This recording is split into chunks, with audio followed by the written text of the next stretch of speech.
আসসালামু আলাইকুম রহমতুল্লাহ। বাংলাদেশে পরমাণু হামলা হতে পারে, এই কারণে বাংকার প্রতিষ্ঠা করা দরকার। এই জন্য সরকারের সহযোগিতা কাম্য করব। আমাদের অলি মোহাম্মদ ফাউন্ডেশন এর উদ্যোগে আমরা চিন্তা করতেছি বাংলাদেশকে নিয়ে, কি করে, বিশেষ করে বাংলাদেশের ঢাকা সিটিকে নিয়ে। তৃতীয় বিশ্বযুদ্ধ অচিরেই লাগতে পারে। যাই হোক, এখন আমাদের বাংকার তৈরি করা দরকার। এখন কোথায় কিভাবে বাংকার তৈরি করতে হবে এর বিস্তারিত বিবরণ পরে দিতেছি। আগের বিশ্বের পরিস্থিতিটা সংক্ষেপে বলতেছি আপনাদের। একে তো রাশিয়ার সাথে ইউক্রেনের যুদ্ধ চলতেছে 2 বছর যাবৎ। আপনারা জানেন, ইউক্রেন শুধু না, ইউক্রেন, ইউরোপ এবং আমেরিকার সাথে রাশিয়ার সাথে যুদ্ধ চলতেছে। ইউক্রেনের প্রায় 25 ভাগ জায়গা রাশিয়া দখল করে নিয়ে নিছে অলরেডি। এখন গত বছর আমেরিকা ইরানে হামলা করার পর যুদ্ধবিরতি দিয়ে চলে গেছে।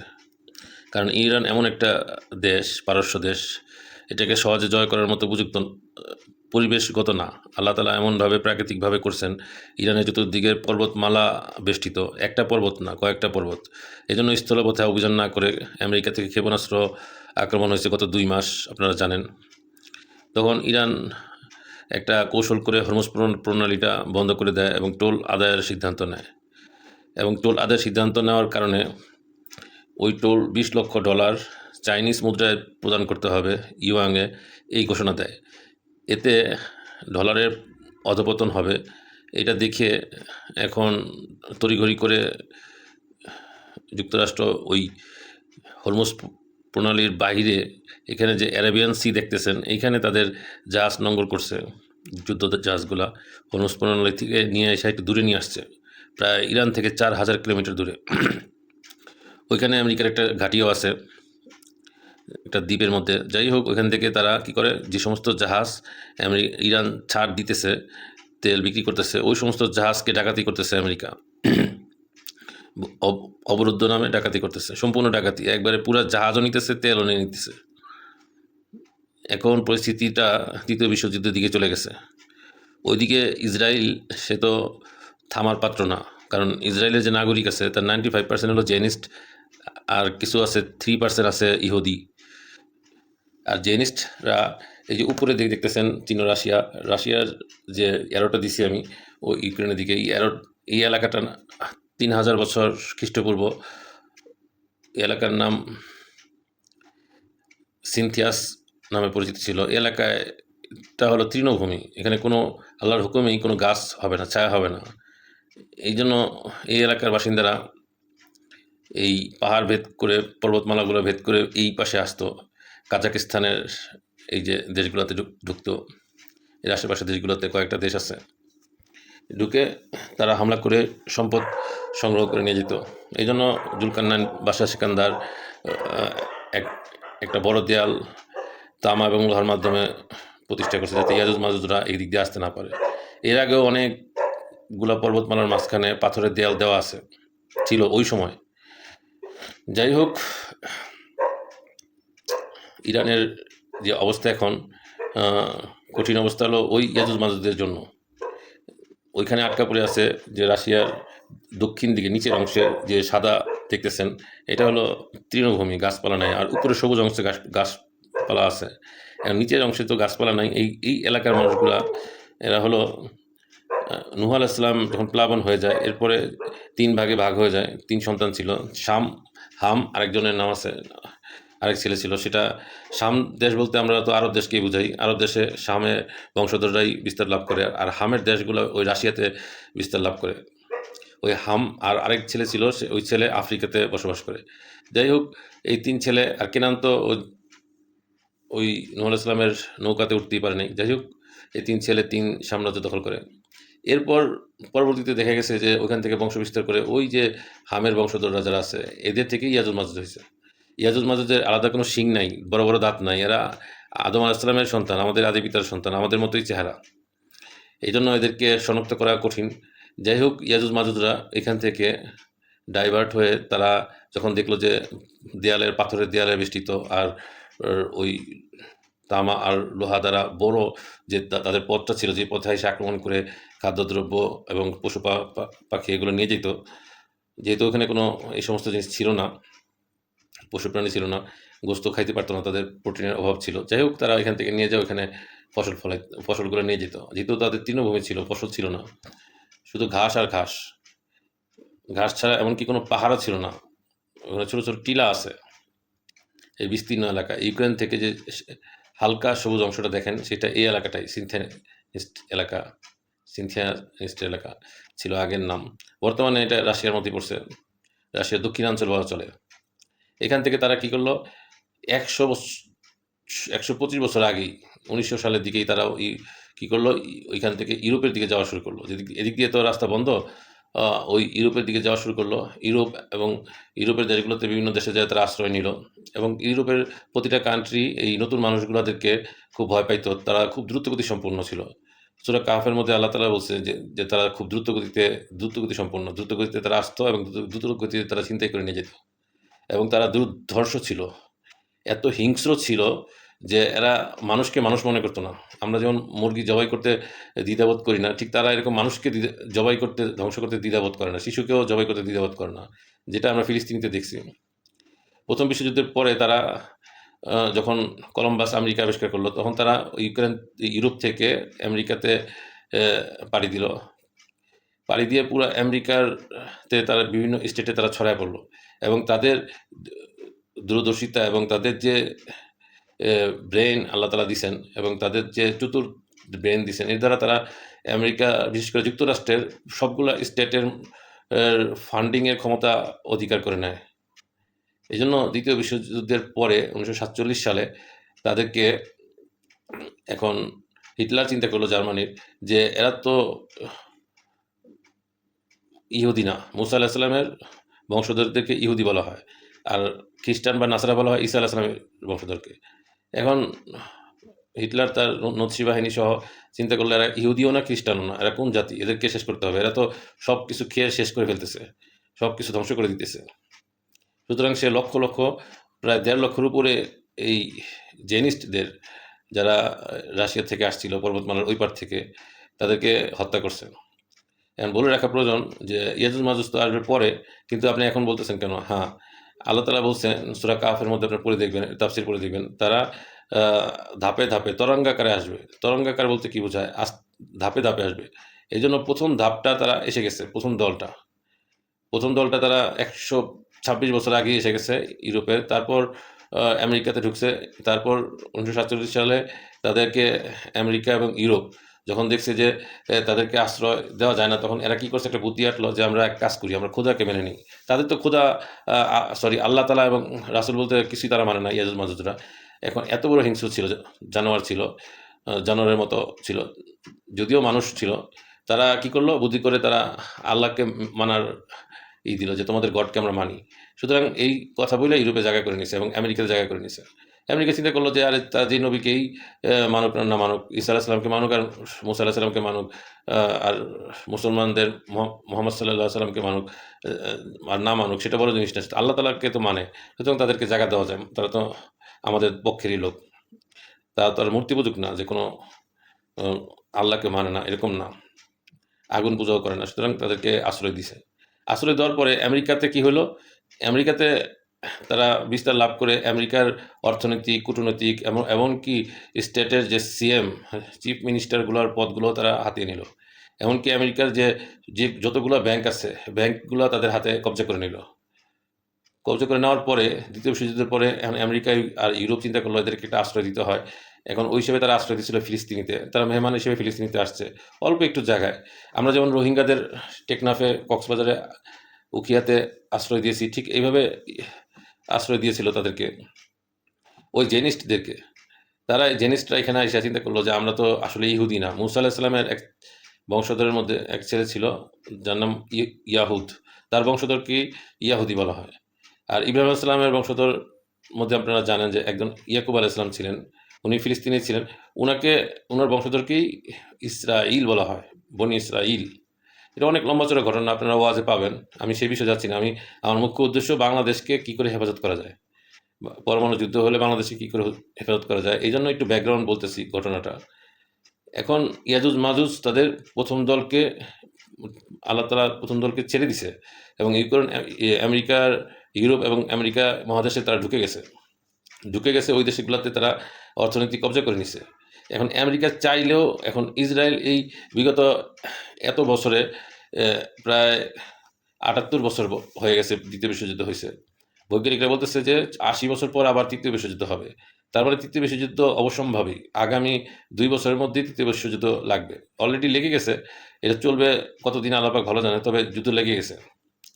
এখন এই যুদ্ধটা থামার না। হয়তো বিরতি হয়েছে কিন্তু যুদ্ধ প্রস্তুতি চলতেছে কঠিন অবস্থায়। এখন ওই যে কথা বলতেছিলাম যে ইয়াজুজ-মাজুজরা ফিলিস্তিনে তো আশ্রয় নিল। আশ্রয় নেওয়ার পর আস্তে, আস্তে তাদের জমি দখল করা শুরু করলো। জমি কিনে ফেলা শুরু করলো। কারণ তাদের কাছে তো ফান্ডিং আছে, টাকা আছে। আমেরিকার ব্যাংকগুলোতে ওখান থেকে টাকা এনে, ইউরোপ থেকে টাকা এনে তারা এখান থেকে সবগুলো জমি কেনা শুরু করলো। কিনে তাদের এলাকা বাড়াইতে লাগলো।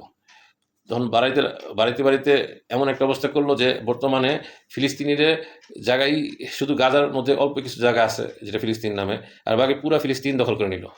এই যে তুর্কি নামটা দেখেন না, তুর্কি নামের নিচে যে ম্যাপটা দেখা যায় এটাই ফিলিস্তিন, আর এটাকে দখল করে নিচ্ছে ইসরায়েল। যাই হোক, ইসরায়েল এটা দখল করে নিচ্ছে, ছোট্ট একটা দেশ ফিলিস্তিন দখল করে নিচ্ছে। দখল করার পর তারা ক্ষান্ত হয়নি, তারা জর্ডানকেও আয়ত্ত করে নিচ্ছে। জর্ডানের সরকারও ফিলিস্তিনের কথা মতো চলে এবং জর্ডানের মধ্যেও ফিলিস্তিনের ঘাঁটি রয়েছে কয়েকটা, এই ইসরায়েলের ঘাঁটি রয়েছে। জর্ডান ইসরায়েলের কথা শুনে ইসরায়েল চিন্তা করলো যদি শুধু আমরাই থাকি আর প্রকৃত ইহুদি না থাকে তাহলে তো সমস্যা। এই জন্য ইউরোপ থেকে কিছু কিছু ইহুদিদের ডাইকা আইনা তাদেরকে জায়গা দিল। মাজুজরা ইহুদিদের কিছু জায়গা দিছে। এখন যে নেতানিয়াহু যে আক্রমণ করতেছে ইরানে গত ২ মাস যাবৎ, ওই প্রকৃত ইহুদি যারা তারা কিন্তু পথে নেমে মিছিল করতেছে যে এই যুদ্ধের বিরুদ্ধে। এমনকি আমেরিকা সরকারকে একটা পুতুল সরকার পাইছে, যে সরকারের প্রেসিডেন্ট একটা অনেকটা পাগলা টাইপেরই, বাংলাদেশের এরশাদের মতো সকালে এক কথা বিকেলে আরেক কথা বলতেছে। তার কমন সেন্স বা দূরদর্শিতা নাই। এই কারণে তার হতভম্ব হয়ে গেছে। দ্বিতীয়ত সে চিন্তা করতেছে যে ফান্ডিং, টাকা পয়সা সবকিছু তো ওদের, ওই জিনিসদের। সুতরাং তাদের তো সহযোগিতা করতেই হবে। এজন্য এই যুদ্ধবিরতি গত ১৩ দিন পর থেকে নিয়ে এখন ইসরায়েলের সমস্ত জাহাজের মাধ্যমে ক্ষেপণাস্ত্র, যুদ্ধাস্ত্র, বিমান বাহিনী এবং সমরাস্ত্র এবং সৈন্য পাঠাইতেছে, যাতে ইসরায়েলকে একটা পরাশক্তি করা যায় এবং ইসরায়েল আক্রমণ করে পার্শ্ববর্তী দেশগুলো দখল করে। এখন আপনারা বলবেন যে ইয়াজুজ-মাজুজ এখন তো আসার কথা না। হ্যাঁ, এখন কেন আসলো? ইয়াজুজ-মাজুজ যে আসার যে আলামত ছিল সেটা হলো তামিম দারী রাদিয়াল্লাহু তাআলা আনহু যখন ওই ঝড়ের কারণে তাদের নৌকাগুলা একটা দ্বীপে যেয়ে আটকা পড়ছে, ওইখানে একজন লোকের সাথে দেখা হয়েছে যে নাকি অনেকটা হনুমানের মতো দেখতে, লোম গায়ে। সে তাদেরকে ডেকে নিয়ে গেল, নিয়ে যেয়ে একটা গুহাতে নিয়ে গেছে। ওখানে শৃঙ্খলাবদ্ধ একজন হিংস্র লোক ছিল, যার একটা চোখ ছিল, উপরে নাম লেখা ছিল কাফের। সে খুবই উত্তেজিত অবস্থায় ছিল, তার ৪ হাত পা শিকলাবদ্ধ ছিল, বিশাল শিকলাবদ্ধ, যেটা আল্লাহ প্রদত্ত শিকলাবদ্ধ। এটা ছিঁড়ার মতো বা কাটার মতো নাই। এটা কোথায় আল্লাহ পাকই ভালো জানে, কোন দ্বীপের মধ্যে। যাই হোক, ওটা তামিম দাঁড়ি দেখে আসছে এবং যখন গেছে তার কাছে, সে খুব একটা হিংস্র প্রকৃতি ছিল, অনেক চিৎকার করতে পারতো কিন্তু কোনো চিৎকার করে নাই। সে শুধু ৪টা প্রশ্ন করছে তামিম দাঁড়ি রাদিয়াল্লাহু তাআলা আনহুকে, যে তোমাদের যে এই পৃথিবীতে কি কোনো উম্মি নবী আসছে? কত সালে? ১৫০০ বছর আগের কথা বলতেছি, আমাদের নবীর সময়। তখন উনি বলেন হ্যাঁ আসছে। বলে হ্যাঁ, এটা ঠিক আছে, এটা আসার কথা। দ্বিতীয় নাম্বার হলো একটা খেজুর বাগানের কথা বলছে, সেটার নাম আপনারা সবাই জানেন। ওইটাকে এখন আছে? বলল জি আছে। অচিরেই এটা থাকবে না, খেজুর বাগান ধ্বংস হয়ে যাবে। তারপর তৃতীয় কথা হলো তাবারিয়া হ্রদের পানি কি আছে? জি, বলল জি আছে। বলছে যে এটা তো বিশাল সাগরের মতো। বলছে যে এই সাগরের এই দ্বীপটা থাকবে না, এই হ্রদটা থাকবে না, এই পানি শুকিয়ে যাবে। এটা কে বলছে? দাজ্জাল বলছে। আর একটা ঝর্ণার কথা বলছিল, যে যেখানে লূত আলাইহিস সালামের রজা শরীফ আছে ওইখানে, এটা ডেড সির পাশে। ওই ঝর্ণার পানি কি চলমান আছে? বললেন জি, চলমান আছে। তো এই ব্যাপারে কোনো মতবাদ দেয় নাই। তামিম দারী রাদিয়াল্লাহু তাআলা আনহু হুজুর সাল্লাল্লাহু আলাইহি সাল্লামের সাথে সাক্ষাৎ করে এই ঘটনা বললেন। তখন বললেন হ্যাঁ, দাজ্জাল যেটা বলছে এটা সত্যি কথা। তার মানে দাজ্জালের কথা মতো হলো যে যে কয়টা নিদর্শন দিছে, ওই খেজুর বাগানও এখন নাই। তাবারিয়া হ্রদের পানিও ইসরায়েলের ভিতরে যারা জেনিস্টরা, তারা এই গত ১০০ বছরের মধ্যে পাইপ দিয়ে পাম্পিং করে টেনে নিয়ে খেয়ে ফেলছে। মিষ্টি পানি যেহেতু হ্রদের পানি, আপনারা লক্ষ্য করলে, ম্যাপ লক্ষ্য করলে দেখতে পারবেন তাদের ইসরায়েলের পূর্ব দিকে হলো ডেড সি, একদম লবণাক্ত। এই পানিটাকে শোধনাগার করা কঠিন ব্যাপার। এবং ইসরায়েলের যে পশ্চিম দিকে আছে ওইদিকেও সাগর, ওইটাও নোনা পানি। এই জন্য তারা এই হ্রদের পানিটাই খাইতো, ব্যবহার করতো। বর্তমানে ওই হ্রদটা শুকিয়ে গেছে। আপনারা হ্রদটার নামটা ইংরেজিতে যদি গুগলে সার্চ দেন তাহলে রিভার অফ হ্রদ গ্যালিলি নামে সার্চ দিবেন, তাহলে পাবেন হ্রদটা। যাই হোক, হ্রদটা এখন বর্তমানে বৃষ্টি হলে পানি কিছু জমা হয়, ওই পানিটা আবার টেনে নিয়ে যায়। এই অবস্থা আবার শুকিয়ে যায়। এখন আন্তর্জাতিক মিডিয়া এবং বৈজ্ঞানিকগণ ঘোষণা করে দিছে এই হ্রদটা এখন পানি শূন্যতা, অকেজো অবস্থায় আছে। সুতরাং হ্রদের পানি শুকিয়ে গেছে। যেহেতু দাজ্জালের শর্তগুলো পুরো হয়ে গেছে, এখন দাজ্জাল আসার সময় হয়ে গেছে। এক তো উম্মী নবী আসছে, আমাদের নবী রাসূলুল্লাহ সাল্লাল্লাহু আলাইহি সাল্লাম খাতিমুল আম্বিয়া।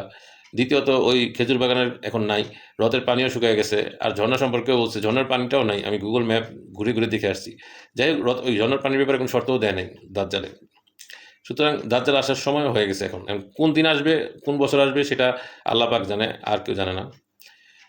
এখন প্রশ্ন হলো তৃতীয় বিশ্বযুদ্ধ নিয়ে। তৃতীয় বিশ্বযুদ্ধ কাকে বলে? যেখানে পরাশক্তিগুলো যুদ্ধে জড়িত হয়ে গেছে। সুতরাং এটাকে তৃতীয় বিশ্বযুদ্ধ আমি বলবো, নাম দিব। আপনারা যাই নাম দেন, কিন্তু পরবর্তীতে আপনারা দেখবেন এটা তৃতীয় বিশ্বযুদ্ধ হয়েছে। যেমন উত্তর কোরিয়া, চীন এবং রাশিয়া একজোট হয়েছে।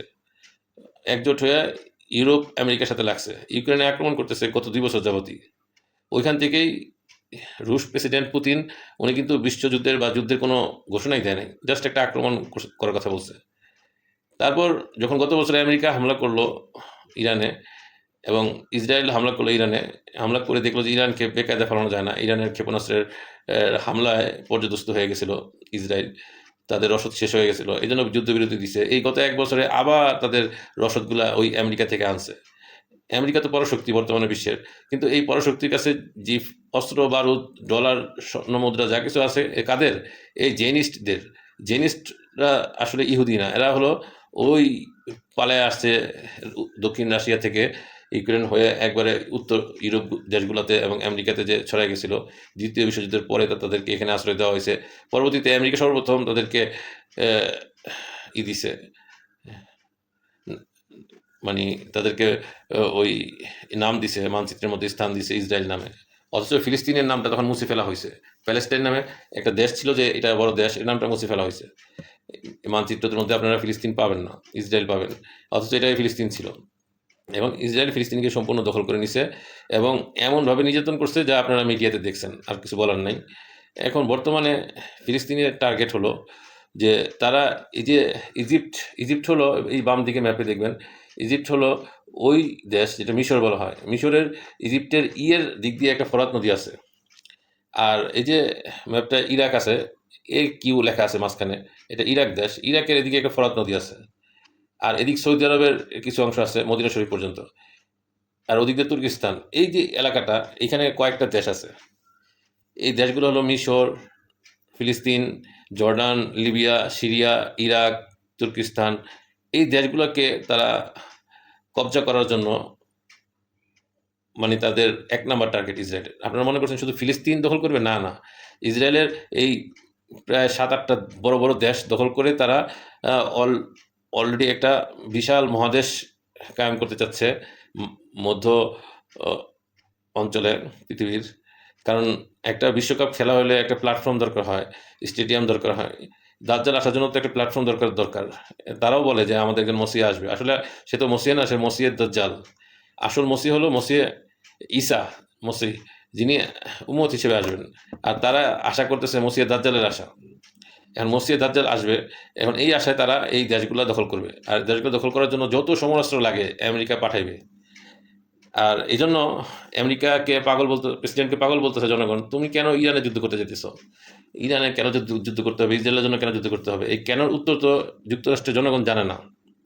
এই কেনর উত্তর হলো যে ইউরোপ এবং আমেরিকার সমস্ত ফান্ডিং এবং সমস্ত ক্ষমতার জায়গায় আছে, এবং এই জায়নিস্টরা, এই ইয়াজুজ মাজুজের প্রথম দল, আর এরাই কন্ট্রোল করতেছে। এই কারণে আপনারা এদের এত সম্পদ, এত অর্থ পৃথিবীতে, যে ইলন মার্কস, জুকারবার্গকে আমরা ধনী বলি, এটা একজন, আর এরা তো গ্রুপ আকারে আছে, ছড়ায় ছিটিয়ে। এদের সম্পদকে যদি একত্র করা হয়, 1000 বার ইলন মার্কসকে কিনতে পারবে, জুকারবার্গকে কিনতে পারবে। কথা বুঝে আসছে? সুতরাং তাদের অস্ত্র এখন এই যে যুদ্ধবিরতি চলতেছে গত 15 দিন যাবৎ, এই যুদ্ধবিরতিতে তারা রণতরীর মাধ্যমে, জাহাজের মাধ্যমে সমস্ত অস্ত্র ইসরায়েলে জড়ো করতেছে, যাতে লেবাননকে একচেটিয়া দখল করতে পারে। এখন তো লেবাননে হালকা, হালকা হামলা করতেছে তারা, যুদ্ধ চলতেছে। ওইদিকে গতকাল একটা 2রা মে 2026 একটা নিউজ দেখলাম তুর্কিপিডিয়াতে, বাংলাদেশের নিউজে নাই, তুর্কিপিডিয়াতে দেখলাম যে ওইখানে তুরস্করা ঘোষণা করছে যে এরা জর্ডানে যেহেতু ইসরায়েলের ঘাঁটি আছে, জর্ডান সিরিয়াতে আক্রমণ করছে। সিরিয়া একটা অনেক বড় দেশ, বাংলাদেশ থেকে প্রায় 3-4 গুণ বড়। লিবিয়ার পাশেই সিরিয়া, তার উপরেই তুর্কি। এখন সিরিয়া আর লেবানন যদি দখল করে, যেহেতু আক্রমণ বিমান হামলা শুরু করে দিচ্ছে জর্ডান, সুতরাং এদিক দিয়ে ইসরায়েল ইরানের মধ্যে হামলা করছে, আমেরিকা ইরানে হামলা করছে, হামলা একদম চরম পর্যায়ে চলছে, যে একদম ইরানের সব কিছু ধূলিসাৎ করে দিচ্ছে, এমনকি স্কুলের শিশু বাচ্চাদেরকে মেরে ফেলছে, টার্গেট করে মারছে। আর এই কারণেই ইমাম খামেনি শহীদ হয়েছে। তারপর এখন ওই অবস্থাতেও ইরানকে পরাস্ত করতে পারে নাই। ইরান কী করছে, ওই হরমুজ প্রণালী আটকে দিছে, আটকে দিয়ে যে সাম্রাজ্য চালাইতেছিল আমেরিকা পেট্রোডলারের মাধ্যমে। পেট্রোডলার কি, যে আরব দেশগুলোতে বিভিন্ন ঘাঁটি করছে এবং তেল রিফাইনিং কারখানা তৈরি করছে আমেরিকা, করে এই তেল রিফাইনিং করে ওইখান থেকে আরব দেশগুলো থেকে, যেমন আরব আমিরাত, দুবাই, কাতার, শারজা, সৌদি আরব, কুয়েত, এই সমস্ত ইরান, ইরাক, এই সমস্ত দেশ থেকে তারা তেল নিয়ে যেত। বিশ্বের 20% তেল এখান থেকে যাইতো। আর এই তেলগুলো হলো তরল তেল। আর ভেনেজুয়েলার যে তেলগুলো, ওগুলো হলো আলকাতরার মতো শক্ত তেল, কালো। এখন ওই শক্ত তেল দিয়ে ওই শোধনাগার করে তরল তেলটা বের করা কঠিন ব্যাপার। যেমন octane, diesel, petrol, kerosene, LPG, এগুলো বের করা কঠিন ব্যাপার। এই জন্য এই তরল যে জ্বালানি আছে, তেলটা, এটা তাদের খুবই দরকার। আমেরিকা আগেই জানতো যে এখানে হামলা হবে। এই কারণে আমেরিকা গত 10 বছর আগে থেকেই তাদের যে ব্যাংকার আছে, বাংকারের ভিতরে এত তেল মজুত করে রাখছে যে যুক্তরাষ্ট্র আগামী 5 বছরেও চলতে পারবে ওই তেল দিয়ে। যুক্তরাষ্ট্রের সমস্যা হবে না। সমস্যা হইতেছে হলো ইউরোপের দেশগুলোতে। সারা বিশ্বে সমস্যা হইতেছে জ্বালানি তেলের। সারা বিশ্বে তেল আসতেছে না। বাংলাদেশেও একটা জাহাজ আসার কথা ছিল, সেটাও আটকে দেওয়া হয়েছে। আর বাংলাদেশ কিছু তেল সিঙ্গাপুর থেকে নিতেছে, কিছু তেল বাংলাদেশেই উৎপন্ন হয়। এটা আর এখন বাংলাদেশে আপনারা ফেসবুকে অ্যাড দেখবেন যে সোলার প্যানেল বানাইতেছে। ইউরোপে দেখবেন যে সোলার প্যানেল, যেখানে ধান চাষ হইতো, ফসল চাষ হইতো, ওই ক্ষেতগুলোর মধ্যে সোলার প্যানেল লাগাইতেছে। কারণ ইউরোপে তো টাকা আছে, তারা সোলার প্যানেল দিয়ে ছায়া দিতেছে যাতে বিদ্যুতের অভাব না ঘটে। কারণ বিদ্যুৎ ছাড়া কোনো কিছু চলবে না, সব কিছু অকেজো হয়ে যাবে। তারপর ইরানের নিচে যে হরমুজ প্রণালীটা দেখেন, ইরান শব্দটা লাল লেখা, এর নিচে হরমুজ প্রণালী, এখানে এইটা একটা কেবল আছে, ইন্টারনেটের কেবলের তার, মাঠ সমুদ্রের নিচ দিয়ে গেছে। আরেকটা হলো ইয়েমেনের ওদিক থেকে, ইয়েমেনের বাম পাশে যে আরব সাগর আছে, আরব সাগর দিয়ে গেছে আরেকটা কেবল। এই 2টা কেবল যদি তারা কেটে দেয়, তাহলে এই এশিয়া মহাদেশের যে উত্তর দিকের সব দেশে ইন্টারনেট বিচ্ছিন্ন হয়ে যাবে। এর দ্বারা যে ক্ষতিগ্রস্ত হবে, ব্যাংকিং লেনদেন পর্যন্ত বন্ধ হয়ে যাবে, এটিএম বুথ বন্ধ হয়ে যাবে, মোবাইলগুলা খেলনার বাক্স হয়ে যাবে। এটা অচিরেই ঘটবে। এই যে ইসরায়েলে যে অস্ত্র মজুত করতেছে, এই অস্ত্র মজুতের পরে তারা ওই, আমি বাংলাদেশের বাংকারের কথা একটু পরে বলতেছি, এটা ইম্পর্টেন্ট কথা, এটা জনগণের জন্য খুবই উপকারী। এই জন্য পুরো ভিডিওটা আপনারা দেখবেন, এটা আশা রাখি, এবং সাবস্ক্রাইব করে রাখবেন, এবং এটা শেয়ার করে দিবেন। আর অল সাবস্ক্রাইব করে বেল বাটনে চাপ দিয়ে রাখবেন, যাতে পরবর্তী ভিডিওটা আমি দিতে পারি। আমার ছবি দেখা দরকার নেই, ম্যাপ আপনারা দেখেন। যাই হোক, ওটা পরে বলতেছি। এখন বর্তমান টার্গেট হলো যে এই জর্ডান যখন সিরিয়াতে আক্রমণ করছে, এর দ্বারা বোঝা যায় লেবানন সিরিয়াকে ইসরায়েল দখল করবে জর্ডানের মাধ্যমে। জর্ডান তো এখন মুসলমান কান্ট্রি হইলো, যেহেতু লেবাননের গাদ্দাফি মারা গেছে, তারপর জর্ডানকে অটোমেটিকলি ইসরায়েল দখল করে নিচ্ছে, শুধু ক্ষমতা পুতুল সরকার বসায় রাখছে। এখন জর্ডান থেকে আক্রমণ করাইছে আরেক মুসলমান দেশ, সেটা কোনটা? সিরিয়া। মুসলমান দেশের মধ্যে লাগাই দিছে। ওইদিকে ইরান কি করছে, গত মাসে 2 মাসের যুদ্ধের মধ্যে সারা আমেরিকাকে বলছে যে আমেরিকার সমস্ত ঘাঁটিতে আক্রমণ করবে। এখন সমস্ত ঘাঁটি, ইসরায়েল যখন ইরানকে ধূলিসাৎ করে দিছে, এত বড় বড় আক্রমণ করছে যে চোখে না দেখলে বুঝতে পারবেন না। আমেরিকা তো ইলন মাস্কের টেসলার যে স্যাটেলাইট, এটা ধ্বংস করে দিছে। ইরানের মধ্যে কোনো ইন্টারনেট নাই, এজন্য আপনারা ইরানের বাস্তব চিত্র দেখতে পারতেছেন না যে কী অবস্থা করছে। আর ইরানের কি আছেই বা কী, এজন্য তারা ছোটো ছোটো বাংকার করে বসবাস করতেছে আপাতত। কিন্তু ইরানের যে চতুর্দিকে মরুভূমি, তার চতুর্পাশে বর্ডারের পাশে সমস্ত পর্বতমালা, আশেপাশে দেশ থেকে যে এসে দখল করবে ইরানকে, এরকম স্থলবাহিনী কোনো পৃথিবীতে কোনো নাই ইরানকে দখল করবে। সুতরাং এই জন্যই তারা ক্ষেপণাস্ত্র এবং বিমানের আশ্রয় নিয়ে তারা হামলা করতেছে। আপনারা জানেন যে বিভিন্ন বড় বড় সাবমেরিনগুলো পাঠাইছে, এবং বিভিন্ন বিমানবাহী রণতরীগুলো আমেরিকা পাঠাইছিল। আরব সাগরে, তারপর ভূমধ্য সাগরে, এই সমস্ত সাগরগুলোতে পাঠাইছিল। কিন্তু এগুলোকে ইরান বিকল করে দিছে, আক্রমণ করছে, এগুলো আবার ফেরত গেছে, ফেরত যায় একটু দূরে যে আশ্রয় নিছে ইরান থেকে, 5,000 কিলোমিটার দূরে যে আশ্রয় নিছে, যাতে ইরানের ক্ষেপণাস্ত্র হামলা করতে না পারে। এখন জোরে সোরে আক্রমণ করার জন্য তাদের একটা নতুন রণকৌশল অবলম্বন করছে, যে তারা লেবানন, সিরিয়া, এই সমস্ত জর্ডান, এই সমস্ত দেশকে, মিশর, এই সমস্ত দেশকে, তুর্কিস্তান, এই সমস্ত দেশকে আক্রমণ করে দখল করে নিবে আগে। এটা তাদের জন্য সহজ হবে। ইরানকে তো ওই পর্বতমালার কারণে দখল করতে পারতেছে না, এই সুযোগে এই দেশগুলো দখল করবে। আর ইরানকে যখন তারা ইসরায়েল আর আমেরিকা যৌথভাবে আক্রমণ করছে, তখন ইরান কি করছে, আমেরিকান ঘাঁটিগুলোকে আক্রমণ করছে প্রথমে। এমনকি আমেরিকান যে তেল রিফাইনিং কারখানাগুলো আছে, ফ্যাক্টরিগুলো আছে, ওগুলোর মধ্যে আক্রমণ করছে। সৌদি আরবের মধ্যে যে ঘাঁটিগুলো আছে, কাতারে, দুবাইয়ে, শারজা, এমনকি যে সমস্ত দেশগুলোতে, এমনকি সিরিয়াতে, ইরাকে, সব দেশগুলোতে প্রায় 14টা দেশের মধ্যে আমেরিকান ঘাঁটি ছিল। এগুলোকে ইরান আক্রমণ করে এদেরকে বিতাড়িত করছে। এটা আমেরিকার বড় পরাজয় হয়েছে। এই পরাজয়টা ট্রাম্প মানতে চায় না, জাস্ট কথাবার্তা দিয়ে শুধু কালক্ষেপণ করতেছে এবং সমরাস্ত্র যোগান দিতেছে কোথায়? ইসরায়েলের মধ্যে। ইসরায়েল যাতে ওই লেবানন, সিরিয়া, তুর্কিস্তান আর হলো ইজিপ্ট, মিশরকে আক্রমণ করে, জর্ডান, এগুলোকে নিয়ে একটা বিশাল একটা সাম্রাজ্য তৈরি করতে পারে। তারপর এখান থেকে তারা ইরানকে হামলা করবে কি করবে না, ওইটা পরের বিষয়। কিন্তু এই প্ল্যাটফর্মটা তৈরি হওয়ার পরেই দাজ্জাল আসবে। আর এই প্ল্যাটফর্মটা তৈরি করতে দিবে না ইরানে, এত সহজ না। এই জন্য ইরান কী করছে, ওই পেট্রো ডলার সিস্টেমটা হলো যে আমেরিকা আরব দেশগুলোকে তেল দিবে, তেলের বিনিময়ে ডলার নিয়ে যাবে, আবার ওই ডলার কাগজ দিবে, আর কী নিয়ে যাবে? গোল্ড নিয়ে যাবে, ডলার নিয়ে যাবে। কিয়ামতের আলামতের মধ্যে একটা আছে যে দাজ্জাল আসার আগে ফোরাত নদীতে গোল্ড বা স্বর্ণের পাহাড় বের হবে।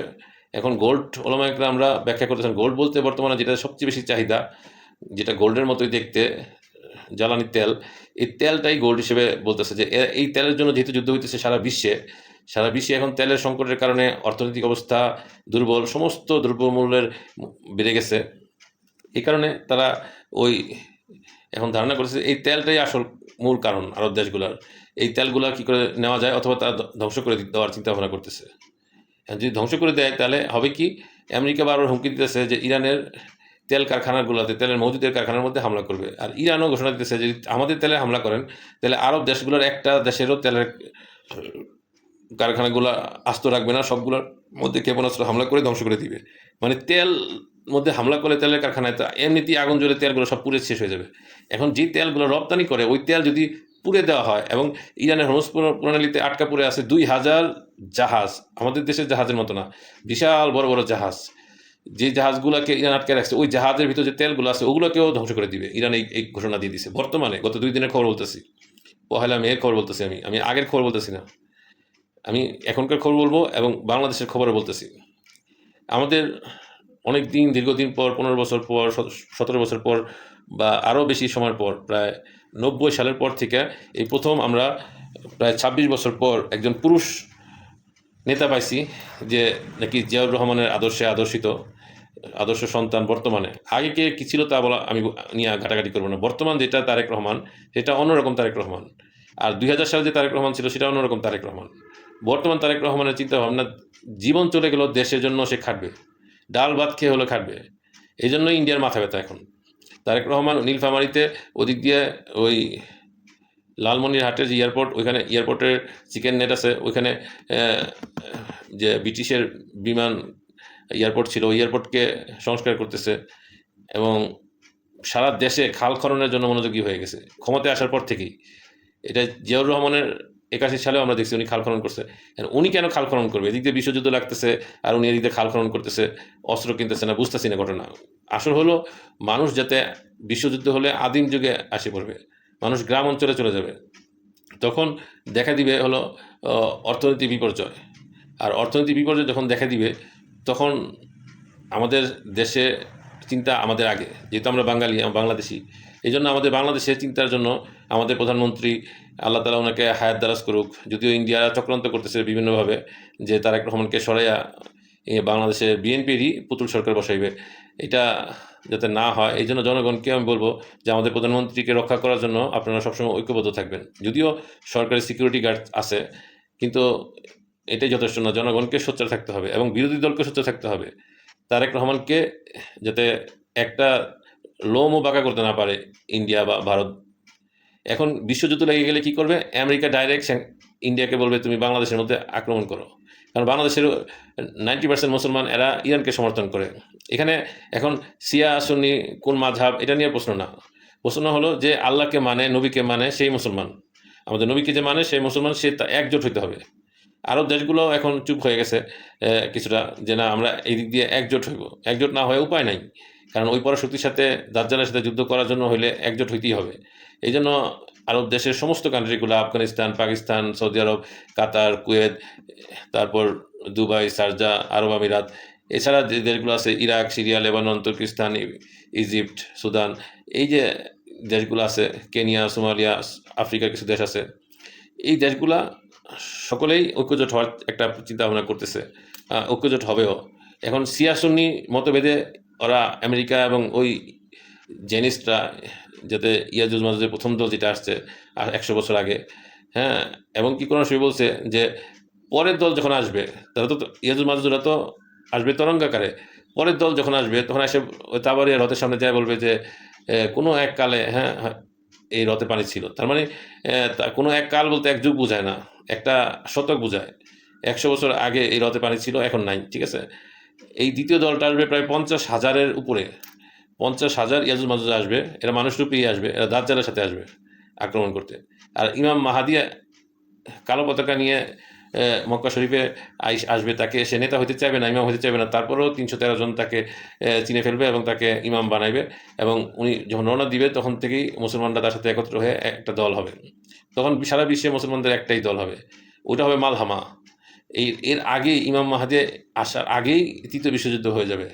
তৃতীয় বিশ্বযুদ্ধের কাউন্টডাউন শুরু হয়ে গেছে, 80 বছর হইতে 2 বছর বাকি। এটা ইউরোপ আমেরিকাদের গবেষণার ফল যে তারা 80 বছর পর আবার একটা যুদ্ধ হবে, তৃতীয় বিশ্বযুদ্ধ, এটা থার্ড ওয়ার্ল্ড ওয়ার, এটা লাগবে খুব শীঘ্রই। আর এটা লাগার কারণ হলো ইমাম মাহাদি আলাইহিস সালাম আসবে তরলে যুদ্ধ করতে, ঘোড়া যুদ্ধ করতে। তখন যদি ওই যে AK-70 থাকে, আর হলো ক্ষেপণাস্ত্র থাকে, পরমাণু অস্ত্র থাকে, তখন তো ওই তরলে যুদ্ধ হবে না, সামনাসামনি যুদ্ধ। এরা দূর থেকে ক্ষেপণাস্ত্র মাইরা বাস পরাশক্তি দেখাইতেছে।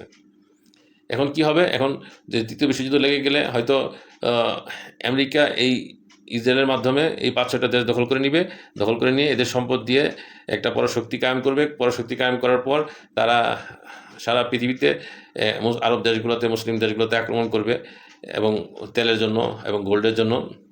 আর এটা নিয়ে যে যুদ্ধ হবে, মুসলমানদের সাথে থাকবে হলো রাশিয়া, চীন এবং উত্তর কোরিয়া। এখন পাকিস্তানেরও আছে পারমাণবিক শক্তি। কারণ ওই দিক থেকে তারা যখন যুদ্ধের সমস্ত সমরাস্ত্র শেষ হয়ে যাবে, তখন শেষ করে তৃতীয় বিশ্বযুদ্ধের শেষের দিকে তারা পরমাণু বোমা মারা শুরু করবে লাস্টের দিক দিয়ে। আর তখন কি করবে? রাশিয়াও পরমাণু আক্রমণ করবে ইউরোপে। রাশিয়ার এত পরিমাণ পরমাণু অস্ত্র আছে যে ইউরোপ আমেরিকা মহাদেশকে তামা করে দিতে পারবে 100 বার। যাই হোক, রাশিয়ার পরমাণু অস্ত্র আছে, তারপর উত্তর কোরিয়াও হামলা করবে ওদিক দিয়ে ক্যালিফোর্নিয়ার দিকে, আর আমেরিকার এক মাথার দিকে, এদিক দিয়ে রাশিয়া আক্রমণ করবে। আবার ওদিক দিয়ে চীন একটা পরাশক্তি বর্তমানে, অর্থনৈতিক দিক দিয়ে, টেকনোলজির দিক দিয়ে, তারাও বিভিন্ন টেকনোলজি এবং রাডার দিয়ে, এবং এখন বর্তমান চীনের রাডারই ইরান ব্যবহার করতেছে, যাতে শত্রুপক্ষ ক্ষেপণাস্ত্র নিক্ষেপ করার আগেই শনাক্ত করা যায়। বর্তমানে ওই চীনও এই যুদ্ধের সাথে জড়ায় যাবে, এবং তৃতীয় বিশ্বযুদ্ধ তুমুল আকারে ধারণ করবে। তখন চিন্তা করার সময় থাকবে না, হাতে আছে মাত্র 2 বছর। এই জন্য আমি মাননীয় প্রধানমন্ত্রীকে বলবো যে এই 2 বছরের মধ্যে বাংলাদেশের যে সম্ভাব্য এলাকা, 2টা শহর আছে, এটা খুবই গুরুত্বপূর্ণ শহর, 2টা শহর, একটা রাজধানী আর একটা বন্দর নগরী। চিটাগংকে বলা হয় যে ট্রানজিট রাজধানী, মানে বন্দর নগরী, সেই হিসেবে ঢাকা এবং চিটাগং। আর ওই দিক দিয়ে উত্তরবঙ্গে যশোর বা রংপুর এরিয়াতে একটা বিভাগ আছে, ওই বিভাগগুলোতে আক্রমণ হওয়ার সম্ভাবনা সবচেয়ে বেশি। এই 4টা বিভাগের কথা বলতেছি, যশোর বিভাগ, রংপুর বিভাগ, আর হলো বিশেষ করে এই ঢাকা এবং চিটাগাং। এখন আসি, ঢাকাতে যদি আক্রমণ হয়, তো ঢাকাতে 50 কিলোমিটার বর্গ কিলোমিটার এরিয়াতে তেজস্ক্রিয়া পড়বে। এখন ঢাকাতে যদি আমরা বাইতুল মোকাররম মসজিদ চিনি, এর পাশেই 0 পয়েন্ট আছে, ঢাকার বাংলাদেশের মূল কেন্দ্র। এখানে যদি আক্রমণ করা হয়, যাই হোক একটু পরে বলতেছি। যাই হোক, আমরা আমাদের দেশকে নিয়ে চিন্তা করতেছি, কিয়ামত বা ঈসা আলাইহিস সালাম কখন আসবে, ইয়াজুজ মাজুজ দাজ্জাল, এ সম্পর্কে আলোচনা করার সময় হবে না, প্রায় 3-4 ঘন্টা লেগে যাবে। আপাতত সংক্ষিপ্ত সময়ের মধ্যে আমি চাইতেছি বাংলাদেশকে কী করে রক্ষা করা যায়। এখানে আমি 18 মাইল দিছি, তার মানে 25 কিলোমিটার হবে। ডাইনেও 25 কিলোমিটার, বামে 25 কিলোমিটার, চতুর্দিকে 25 কিলোমিটার। এই এলাকাটা যদি ঢাকার মধ্যে কোনো পরমাণু বোমা হামলা হয়, এই এলাকাটা তেজস্ক্রিয়ায় আক্রান্ত হয়ে এই এলাকার জনগণ শেষ হয়ে যাবে সাথে সাথে। এবং কিছু মানুষ যারা জীবিত থাকবে তারাও 2-1 বছরের মধ্যে বিভিন্ন বিকলাঙ্গ হয়ে যাবে, আল্লাহ না করুক। যাই হোক, এখন আমেরিকার নির্দেশে ভারত যদি ঢাকাতে আক্রমণ করে, তাহলে ঢাকার সুরক্ষার জন্য আমি মাননীয় প্রধানমন্ত্রীর কাছে বলবো যে এই ম্যাপটা দেখে এই চতুর্দিকে 25 কিলোমিটার, এদিক দিয়ে টঙ্গী, গাজীপুর পুরোটা চলে আসছে, সাভার, ধামরাই এসে পড়ছে, নারায়ণগঞ্জ জেলা এসে পড়ছে, মুন্সিগঞ্জ এসে পড়ছে, নবাবগঞ্জ, দোহার এসে পড়ছে, আর এদিক দিয়ে নরসিংদী জেলা পুরোটা এসে গেছে, ব্রাহ্মণবাড়িয়া এসে গেছে, ওদিক দিয়ে একদম মেঘনা নদী এসে গেছে ডান দিকে, নিচে পদ্মা নদীর মাওয়া পর্যন্ত চলে গেছে, আর উপরে একবার ময়মনসিংহের কাছাকাছি শ্রীপুর পর্যন্ত চলে গেছে, ময়মনসিংহের একটা স্টেট। এখন আমাদের টার্গেট হবে যে এই জোনের বাইরে যাতে মানুষ বসবাস করতে পারে, এই বসবাস উপযোগী করা, ইমার্জেন্সি বসবাস উপযোগী করার জন্য এখন থেকেই তৈরি করা দরকার। এই জন্য আমাদের অলি মোহাম্মদ ফাউন্ডেশন লিমিটেড চিন্তা করছে যে এটা জন্য কি করা যায়, আর এটার জন্য একটা পদক্ষেপ নিছি। বিশেষ করে আমি ব্যক্তিগতভাবেই আমার বিষয় প্রায় 2 যুগের অভিজ্ঞতার আলোকে বলতেছি যে এখানে সর্বপ্রথম যে জিনিসটা করতে হবে, একটা আপনার ইকো পার্ক আপনারা দেখছেন, ইকো রিসোর্ট দেখছেন, ইকো রিসোর্টের মধ্যে অনেকগুলো কটেজ থাকে। আমরা তো বিনোদনের জন্য যাই, ওখানে বিনোদন না, ওখানে হবে এক একটা রিসোর্টের মধ্যে বিশাল এরিয়া নিয়ে হবে, 3-4 একর বা 5 একর জায়গা নিয়ে, যাতে ওখানে মানুষ বসবাস করতে পারে 5,000-এর মতো। কারণ কি, ঢাকা সিটিতে বর্তমানে প্রায় 3.5 লাখের মতো মানুষ আছে। ধরে নিলাম যে যখন পারমাণবিক বোমা তৃতীয় বিশ্বযুদ্ধ লেগে যাবে, দেশে কাজ থাকবে না, ব্যবসা বাণিজ্য ভঙ্গুর হয়ে যাবে, তখন অর্থনৈতিক অবস্থা ভেঙে যাবে, তখন কি করবে, যাদের গ্রামের বাড়িতে জায়গা জমিন আছে, কৃষিক্ষেত আছে, তারা ঢাকা ছেড়ে চলে যাবে। এই জন্য 2 লক্ষ লোক চলে যাবে ঢাকা ছেড়ে। আর 1.5 লক্ষ লোকের মধ্যে অলরেডি ঢাকায় অবস্থান, ঢাকাইয়াতে অলরেডি ঢাকার অরিজিনাল ঢাকাইয়া আছে প্রায় 50 লক্ষের মতো। অরিজিনাল ঢাকাইদের জন্য এরা অধিকাংশই পুরান টাউনের দিকে বসবাস করে, হাজারীবাগ এই এলাকায়, এই নবাবগঞ্জ, এই পুরান টাউনে, গুলিস্তান, এই এরিয়াতে বসবাস করে। তাদেরকে এখানে কাছাকাছি থাকার জন্য তারা এই মাওয়া রোডটাকেই তারা পছন্দ করবে। এই জন্য তাদের মাওয়া রোডের দিয়ে তাদেরকে মুন্সিগঞ্জ এরিয়াতে এবং দোহারের পদ্মা নদীর পাড়ে যে জায়গাগুলো দেখতেছি আমি যে এই জোনের মধ্যে পড়ে নাই, এই পাড়ে কিছু রিসোর্ট তৈরি করা যেতে পারে, যাতে 50,000 লোক থাকতে পারে। 50,000 লোকের জন্য 50,000 শতাংশ জমি দরকার। 1 শতাংশের মধ্যে একটা পরিবার থাকতে পারবে কটেজ করে। তাহলে 50,000 জন্য 50 শতাংশ জমি দরকার, আর ওগুলো কটেজ করা দরকার, এবং ওই একটা প্রতিটা কটেজ এক একটা জোনে থাকবে, এবং ওই জোনের মধ্যে সমস্ত কিছু স্বয়ংসম্পূর্ণ থাকবে। যেমন খামার থাকবে, পোলট্রি ফার্ম থাকবে, মাছের চাষ থাকবে, গরু ছাগলের খামার থাকবে, এগ্রো ফার্ম থাকবে। তারপর কৃষি পণ্য যেগুলো আছে, মশলার জাতীয় যেগুলো আছে, আদা রসুন মশলা যা আছে, এগুলোর ছোটো ছোটো বাগান থাকবে, যাতে কোনো কিছু বাইরে থেকে কিনতে না হয় খাদ্য, এবং সবজির বাগানও থাকবে। এখন তারা স্বয়ংসম্পূর্ণ থাকবে, শুধু লবণটা কক্সবাজার থেকে বা সমুদ্র থেকে নিয়ে আসতে পারবে, ওটা সমস্যা হবে না। আর তেলের চাহিদা তো বাংলাদেশে যে তেল উৎপন্ন হয়, ওইটা যথেষ্ট না হলে সোলার প্যানেলের ব্যবস্থা করবে প্রতিটা জোনের মধ্যে। এটা আমাদের করার নিয়ত আছে যে এটা করবো আমরা ইনশাল্লাহ।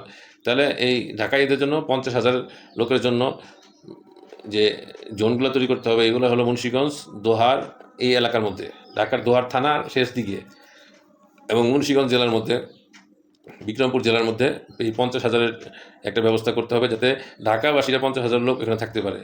আর ওদিক দিয়ে যারা সাভার দিয়ে দক্ষিণাঞ্চলে যায়, যেমন রাজবাড়ী, কুষ্টিয়া, ওই পাবনা, রাজশাহী, ওই সমস্ত এলাকায় বসবাস, ওনাদের মধ্যেও 3.5 লক্ষ থেকে থাকতেছে হলো 1.5 লক্ষ, 1.5 লক্ষ থেকে 50,000 কিলো থাকে 1 লক্ষ। এর আমি আবার বলছি, ঢাকা সিটিতে সহ এই আশেপাশে এলাকাটা, নারায়ণগঞ্জ, সাভার, সব মিলিয়ে প্রায় 3.5 কোটি লোকের বসবাস। শুধু সিটিতেই 3 কোটি লোক আছে, বসবাস করে। এখন এখান থেকে 2 কোটি লোকই চলে যাবে যার যার জেলায় যখন তৃতীয় বিশ্বযুদ্ধ লাগবে। আর বাকি 1.5 কোটি থেকে সবচেয়ে বিশেষ করে এই মাওয়া রোডের দিকে বেশি চাহিদা থাকবে, কারণ পুরান টাউনের লোক বেশি, 50,000 আছে। বাকি থাকতেছে 1 লক্ষ লোক। পুরান টাউনের জন্য, ঢাকার লোকদের জন্য এই মাওয়া রোডটা উপযুক্ত। তারা এখান থেকে যাতায়াতের সুবিধা পাবে, তাদের বাড়িতে যাইতে যাত্রাবাড়ি রোড দিয়ে বা শ্যামপুর ব্রিজ দিয়ে, যাত্রাবাড়ি ব্রিজ দিয়ে আসতে পারবে। কিন্তু তারা এদিকে কাছাকাছি থাকতে চাইবে, তাদের জন্য 50,000 কটেজ তৈরি করা দরকার। এবং 50,000 কটেজটা যদি এরকম হয় যে 1,000 কটেজ একটা জোনের মধ্যে হইলো, 1,000 কটেজ আরেকটা জোনের মধ্যে হইলো, 1,000 কটেজ আরেকটা জোনের মধ্যে হইলো, তাহলে হবে কি, ওই 1,000 কটেজের জন্য যে সমস্ত সবজি, ফল আর খামার তৈরি করা দরকার, প্রয়োজনীয় নিজেদের খাবারের জন্য ওইগুলা ফসল ফলানো সম্ভব হবে, কারণ এটা তেজস্ক্রিয়া এরিয়ার বাইরে পড়ছে, ওখানে ফসল হবে। আপনার পুরো ম্যাপটা হলো 50 কিলোমিটার, আর বৈজ্ঞানিকদের বর্তমান কথা হলো যে 50 কিলোমিটার এলাকার মধ্যে তেজস্ক্রিয়া যে জীবাণু এটা ছড়ায় পড়বে, এর আর রেটা ছড়ায় পড়বে, ওই এলাকার মতো কোনো ফসল হবে না। এখন যাই হোক, আমাদের যে জিনিসগুলো করা দরকার, সাভারের দিক দিয়ে এই দিক দিয়ে একটা কাছাকাছি জায়গা আছে, বিশাল জায়গা, ধামরাই, তারপর সাভার, এই এলাকার মধ্যে এখানে একটা এর আশেপাশে বড় কোনো শহরও নাই, এইখানে আমরা 50,000 লোকের ব্যবস্থা করতে পারি। আর যেটা ময়মনসিংহ রোডটা গেছে গাজীপুর হয়ে, ওই রোডে ময়মনসিংহ, গাজীপুর, মাওনা এগুলো তো গাজীপুর শ্রীপুর পর্যন্ত তো একবারে কাভার করে ফেলবে তেজস্ক্রিয়ায়। তারপর শ্রীপুরের পরে যে ওইখানে আমরা যদি এদিকে 50,000 হয় আর এদিকে 50,000 হলো, আর বাকি হলো কত 25,000। 25,000-এর মধ্যে আমরা এইখানে আমরা ব্যবস্থা করতে পারি 10,000-এর মতো, কারণ ওদিকে ময়মনসিংহ শহর আছে, ওদিকে তারা অনেকেই শর্টকাটে চলে যেতে পারবে, বেশি লাগবে না। আর এদিক দিয়ে ব্রাহ্মণবাড়িয়ার দিকে, সিলেটের দিকে আমরা 10,000 রাখতে পারি। আর এদিক দিয়ে মেঘনা ব্রিজের এদিকে ব্রাহ্মণবাড়িয়ার একটা রোড আছে, এদিকে কিছু রাখতে পারি আমরা 5,000-এর মতো। তাহলে 10,000, 10,000, 5,000, 25,000 হলো। আর 50, 1 লাখ হলো, আর ওইদিকে 25,000 হলো সাভারের দিকে, সরি, সাভারের দিকে 50,000, আর এদিকে মাওয়া রোডে 50,000, কত 1 লাখ। আর থাকে 50,000। এই 50,000-কে আমরা ভাগ করে দিই, যেমন 50,000-কে 20,000, 20,000 দিয়ে দিই, 20,000 ময়মনসিংহের দিকে, 20,000 সিলেট রোডে, আর 20,000 ব্রাহ্মণবাড়ি, আর 10,000 ব্রাহ্মণবাড়ি রোডে। কারণ চিটাগাংয়ের লোকরা এদিকে আসবে না, কুমিল্লার লোকরা আসবে না, আসবে হলো মেঘনার আশেপাশে কিছু লোক, দাউদকান্দির লোক, কুমিল্লা, ফেনী, এরা সবাই চিটাগাং চলে যাবে, নোয়াখালী, এরা সব চিটাগাং চলে যাবে। এবং চিটাগাংয়ের চতুর্দিকে পাহাড় বেষ্টিত, বিশেষ করে সীতাকুণ্ড আছে, ওই সমস্ত পাহাড়ের এলাকার মধ্যে কটেজ বানায় তারা আশ্রয় নিতে পারবে, এই জন্য তাদের চাহিদাটা কম থাকবে।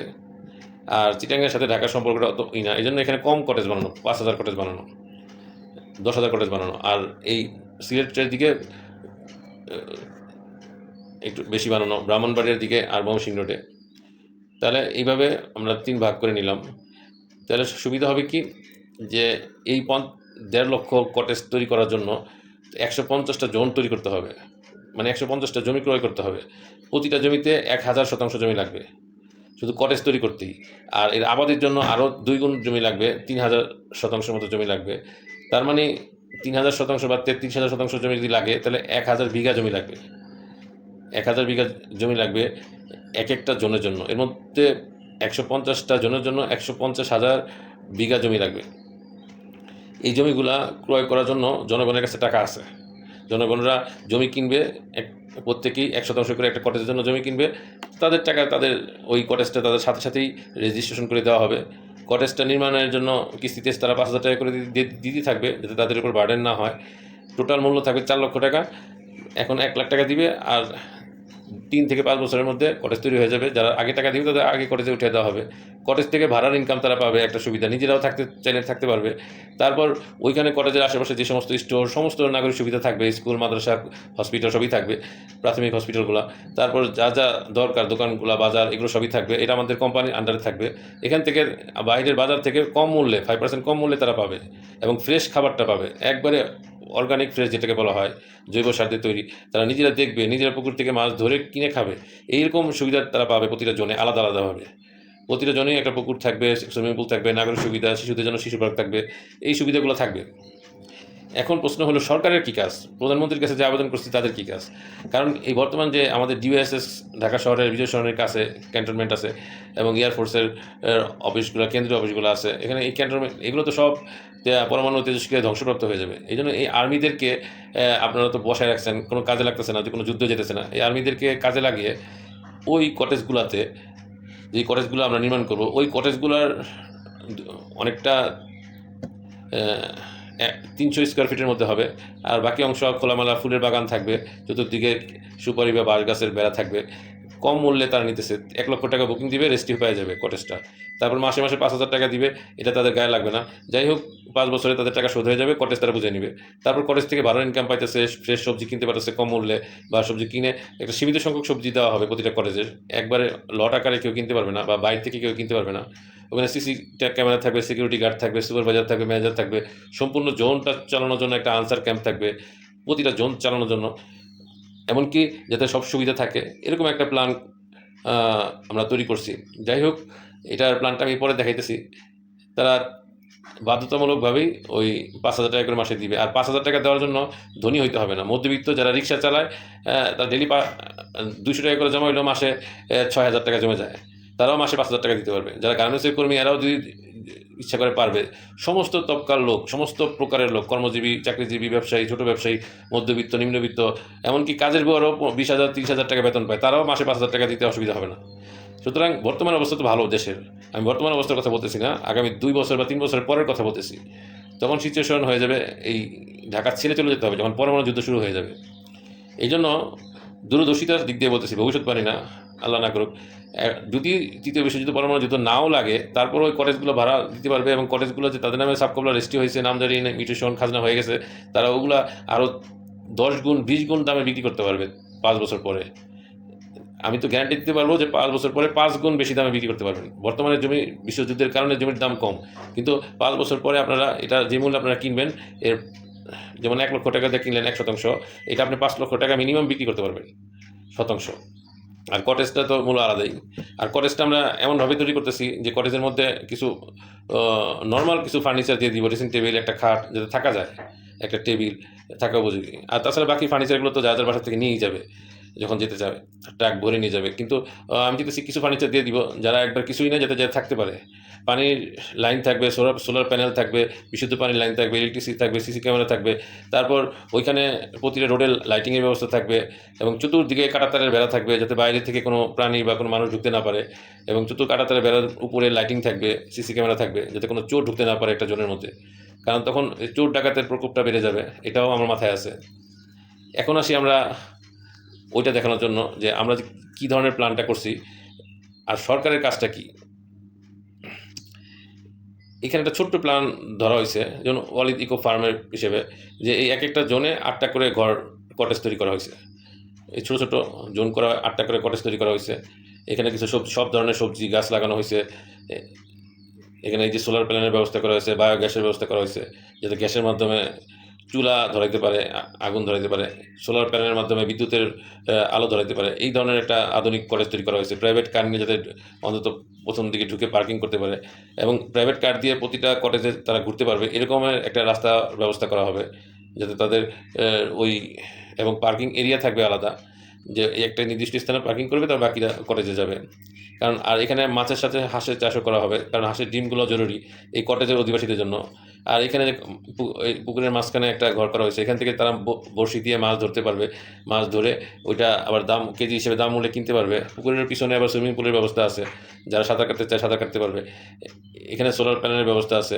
এর সাথে পিছনে ক্ষেত খামার দেখতেছেন আপনারা, ওই যে পিছনে ধান ক্ষেত লাগানো আছে, এই ধান ক্ষেত এটা চাষাবাদ করা হবে, তাদের খাদ্যের অভাবটা অনেকটা যাতে পূরণ হয়। আর এই কটেজ ব্যতীত, এই ১ শতাংশ ব্যতীত বাকি যে জমিগুলো আছে, এগুলো আমাদের কোম্পানির থাকবে মালিকানাধীন। আমাদের স্টোর থাকবে, স্টোর থেকে সমস্ত কটেজের মালিকটা কিনে খাবে, এবং 5% কম মূল্যে কিনে খাবে।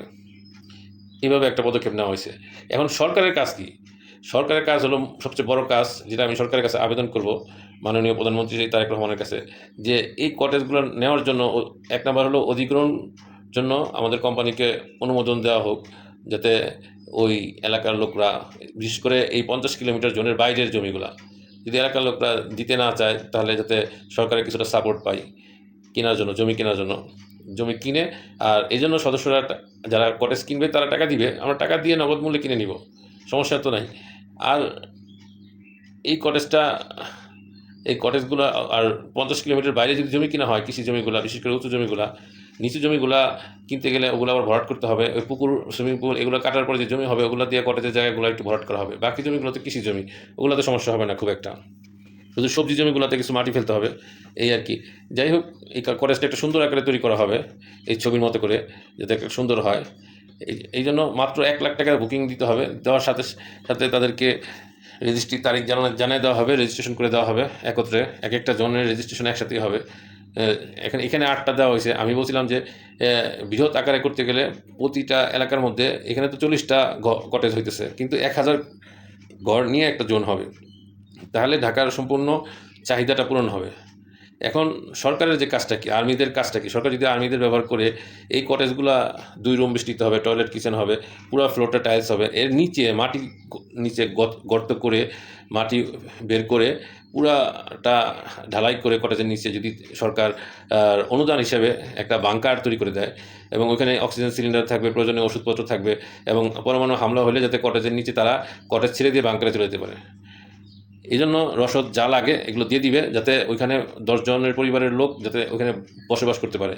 এরকম একটা বাংকার তৈরি করে দিবে, ছোট বাংকার, অথবা বড় একটা বাংকার তৈরি করে দিল, যেখানে সমস্ত কটেজের লোকরা 1000 লোক এর জন্য 100 করে 10টা বাংকার তৈরি করে দিল। ওই জমি আমরা ওখানে ব্যবস্থা করে দিব, সমস্যা নাই। কিন্তু নিচে বাংকার তৈরি করে দিলে হবে কি, ওই বাংকার থেকে বের হলো না। বাংকার থেকে যারা বের হবে তারা অক্সিজেনের মাস্ক পরে সমস্ত শরীর ঢেকে এবং হেলমেট পরে বের হবে, যাতে ঢাকা শহরে যেতে হলে যাতে তেজস্ক্রিয়ার আক্রমণ তাদের উপর না আসে, প্রতিক্রিয়া তাদের উপর না আসে, ওইভাবে তারা পোশাক পরে তারপর শহরে ঢুকে তাদের সামান নিয়ে আসবে, সামান, অন্য জিনিসপত্র। এমন একটা অবস্থা হবে তখন ব্যাংক অচল হয়ে যাবে, টাকা পয়সা পাবে না, গোল্ডের দাম কমে যাবে, ঢাকা সিটির জমির দাম কমে যাবে। তখন ওই দূরবর্তী অঞ্চলগুলোতে মানুষ বসবাসের জন্য আশ্রয় নেবে। এখন আশ্রয় নেওয়ার পর ওইখানে কত বছর থাকতে হবে এটা আমি জানি না, আল্লাহ পাক ভালো জানে। হয়তো এখান থেকে অনেকে ইমাম মাহদী আলাইহিস সালামের সাথেই যা যোগ দিবে, 10 বছর, 15 বছর, 20 বছর, বা আল্লাহ পাক ভালো জানে। ওই তৃতীয় বিশ্বযুদ্ধের পর মালহামা নামে একটা যুদ্ধ হবে, তরবারের যুদ্ধ, ওই যুদ্ধের মধ্যে যা অংশগ্রহণ করবে। কিন্তু বাংলাদেশ সরকারের কাছে আমার অনুরোধ যে যাতে এই বাংকারগুলা প্রতিটা কটেজের নিচেই তৈরি করা হয়, যাতে দ্রুত তারা নিচে যেতে পারে। আর আমি কটেজ অ্যাপার্টমেন্ট বিল্ডিং না করে কটেজ করলাম কী জন্য? কারণ কি, ওই এলাকার জমি দাম কম, নদীর পাড়ের জমি। আর ওইখানে অ্যাপার্টমেন্ট করলে ওটা অ্যাপার্টমেন্ট মানুষ করে, বড় বিল্ডিং দালান করে, এগুলো হলো দীর্ঘস্থায়ীর জন্য, 100 বছরের জন্য। কিন্তু কটেজটা হলো ক্ষণস্থায়ীর জন্য, যাতে অন্তত 10 বছর চলতে পারে।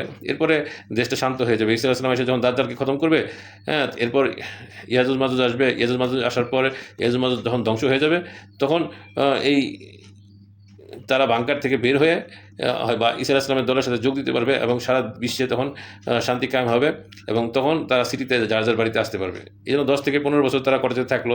এরপরে কটেজের মূল্য কমবে না, 10 বছরে 10 গুণ, কমপক্ষে 10 গুণ দাম বাড়বে।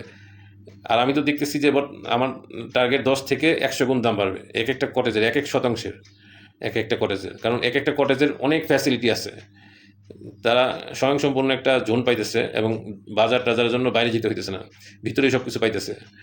ইন্টারকম ফোনের সিস্টেম থাকবে, ইন্টারনেট থাকবে, ফোনের মাধ্যমে, ইন্টারকম ফোনের মাধ্যমে, যদি ইন্টারনেট নাও থাকে ইন্টারকম ফোনের মাধ্যমে কল করেও বাজার ঘরে পৌঁছে দিয়ে যাবে ডেলিভারি ম্যান। এই একটা সুবিধা থাকবে। বা মাননীয় সরকারের কাছে আমার এতটুকু আবেদন আর্মিদের মাধ্যমে, যাতে এই কটেজগুলো করার জন্য যাতে সহযোগিতা করা হয়। এবং আমার নিজের পুঁজি নাই, 1 লক্ষ টাকাও এখন পুঁজি নাই, কিন্তু আমার 25 বছরের অভিজ্ঞতায় আমি এতটুকু বলতে পারবো যে আমার প্রায় 1000-এর উপরে ফ্রেন্ড আছে যারা এরা আগ্রহী হয়েছে এই চিন্তাভাবনার উপরে। আর তারা প্রথমেই আসবে, কটেজ বিক্রি হবে, চলবে। কিন্তু সরকার যদি বাংকার তৈরি করে দেয়, তাহলে তাদের জন্য একবার নিরাপদ স্থল হয়ে যাবে। যদি তেজস্ক্রিয়াটা ছড়াও যায় আরও বেশি এরিয়াতেও, তখন তারা বাংকারে আশ্রয় নিতে পারবে। আর ঢাকা সিটিতে বাংকারে অবস্থান করা আর না করা একই অবস্থা, কারণ বাংকার থেকে বেরোর সাথে সাথেই তেজস্ক্রিয়া আক্রান্ত হয়ে তাদের সন্তানরাও বিকলাঙ্গ হয়ে যাবে। যেমন হিরোশিমা নাগাসাকিতে এখন পর্যন্ত সন্তান হলে বিকলাঙ্গ হয়, এরকম যাতে না হয়। এই জন্য ঢাকা সিটিতে তাদের যাতে আসতেই না হয় 10-15 বছরে বা আরও বেশি সময়। এই জন্য ওইখানে একটা বসবাস এবং স্বয়ংসম্পূর্ণ খামার, সবজি খামার এবং মাছ চাষ, পোলট্রি ফার্ম, এগ্রো ফার্ম, কৃষিক্ষেত, এগুলোর দ্বারা স্বয়ংসম্পূর্ণ থাকে, এই একটা উদ্যোগ নিয়েছি। আর এই জন্য মার্কেটিংও চলবে। আপনারা অচিরেই বুকিং দিন, কারণ জমির দাম বাড়লে এখানে আপনার 1 লক্ষ টাকা বুকিংয়ের যে রেজিস্ট্রেশন আছে, এটা আপনার আস্তে আস্তে বাড়বে। হয়তো প্রতি 3 মাসে 1.5 লাখ হবে, 2 লাখ হবে। তারপর যদি যুদ্ধ লেগেই যায়, দ্বিতীয় বিশ্বযুদ্ধ, তখন এই একটা কটেজ আপনার কিনতে 5 লক্ষ টাকা খরচ হয়ে যাবে। আর মান্থলি যে কিস্তি, যারা এটা মাত্র 5,000 টাকা দিতেছেন, এটা 50,000 টাকা পর্যন্ত চলে যেতে পারে। কারণ তখন কষ্ট বেড়ে যাবে, কারণ ঢাকাতে জিনিসপত্রের দাম বাড়ার সাথে সাথে বেড়ে যাবে। তবে এখন যারা চুক্তিপত্র আবদ্ধ হবেন তাদের জন্য মাত্র ফার্নিচার সহ কটেজের মূল্য মাত্র 3 লাখ টাকা, জমির মূল্য 1 লাখ টাকা, সাথে সাথে রেজিস্ট্রেশন। এত সস্তায় ঢাকা সিটিতে কেউ কোনো প্রজেক্ট করে নাই, আর কেউ কোনো প্ল্যান করে নাই এই তৃতীয় বিশ্বযুদ্ধকে সামনে রেখে ভবিষ্যৎ প্ল্যান। এটা আমি অলি মোহাম্মদ ফাউন্ডেশনের ওনার, এই জন্য এই প্ল্যানটা করছি, যাতে আমার ঢাকাবাসীর যারা থাকবে ঢাকাতে 1.5 লক্ষ মানুষের আবাসের একটা ব্যবস্থা হয় ঢাকার আশেপাশে 50 বর্গ কিলোমিটারের বাইরে। ঢাকার এই পাশ থেকে, কেন্দ্র থেকে এই পাশ থেকে 50 কিলোমিটার ম্যাপটা আমি দেখাই দিছি, এর বাইরে যাতে একটা আবাসস্থল হয়, এই জন্য শুধু এই প্ল্যানটা। আর এইখানে যে 5টা ছোটো কটেজ করা হয়েছে 40 জন পরিবারের জন্য, 40টা পরিবারের জন্য, এটা হলো একটা নমুনা আপনাদের দেখাইছি। আসল যে ইকো ফার্মগুলো হবে, ইকো রিসোর্টগুলো হবে, এগুলা প্রতিটাই ওয়ালিদ ইকো রিসোর্ট নামে পরিচিত হবে, যেহেতু ওয়ালি মোহাম্মদ ফাউন্ডেশন লিমিটেড কোম্পানির এটা প্রকল্প। আর এটা আজই আপনারা কল করেন, ফেসবুকে দেখবেন যে অ্যাড চলতেছে, আপনারা walibazaar.com ভিজিট করেন তাহলে পাবেন। আর বিক্রয়.com-এও মার্কেট প্লেসেও দেওয়া হবে, এবং ওয়ালিদ ইকো ফার্ম নামে যদি আপনারা সার্চ দেন তাও পাবেন, অথবা ওয়ালি বাজার লিখে সার্চ দিলেও পাবেন, বা ওয়ালি মোহাম্মদ ফাউন্ডেশন লিমিটেড এটা সার্চ দিলেও পাবেন আমাদের লোকেশন অফিস। আপনারা দ্রুত বুকিং দিন, এটা সময় খুব সংকীর্ণ, প্রতি 3 মাসে মূল্য বৃদ্ধি হবে। এই জন্য ধন্যবাদ আপনাদেরকে অনেকক্ষণ যাবৎ অপেক্ষা করে লাইভটা শোনার জন্য। আর সরকারকেও অনুরোধ করব যে এই ইকো পার্কগুলোর জন্য জমি ক্রয়ের জন্য সহযোগিতা করার জন্য, গ্রামবাসীদেরকেও বলবো যে সহযোগিতা করার জন্য, আর বিশেষ করে ঢাকাবাসীকে বাঁচানোর জন্য, ঢাকাইয়াদেরকে বাঁচানোর জন্য, এবং বিভিন্ন জেলা থেকে আটকা পড়া 1 কোটি ঢাকাইয়াবাসীদের, 1 লক্ষ না তো 1 কোটি, আর 50 লক্ষ তো শুধু ইয়ের মধ্যেই আছে, ঢাকা সিটির অরিজিনাল বাসিন্দাই আছে। যাই হোক, এদেরকে যাতে একটা তৃতীয় বিশ্বযুদ্ধ লাগলে, পরমাণু বিশ্বযুদ্ধ লাগলে যাতে একটা আশ্রয়স্থল তৈরি করার জন্য এখন থেকে পরিকল্পনা একটা সঞ্চয় হিসেবে করতে পারে। হ্যাঁ, এটা রিটার্নেবল রিফান্ড ব্যবস্থা আছে। আপনাদের রিসোর্টটা বুকিং হওয়ার পর যদি জমিটা কিনলেন আপনারা 5 বছর পর বা 3 বছর পর বা যে কোনো সময় আপনাদের টাকার প্রয়োজন হয়, এই রিসোর্টটা আবার আরেকজনের কাছে বিক্রি করে আপনার মূল টাকাটা ফেরত দেওয়া হবে, কোনো সুদ বা দেওয়া হবে না। কোম্পানির নিয়ম অনুযায়ী একটা 1 বছরের মধ্যে 12টা কিস্তিতে ফেরত দেওয়া হবে, অথবা বিক্রি হলে টাকাটা একসাথে ফেরত দেওয়া হবে। এইভাবে একটা পলিসি থাকবে। শুধুমাত্র অফিসিয়াল খরচ বাবদ 10% কেটে রাখা হবে, কারণ এখানে তো একটা খরচ হয়েছে, আর ম্যানেজমেন্টে শত শত লোক কাজ করবে, তাদের বেতন ভাতা আছে, এই আর কি।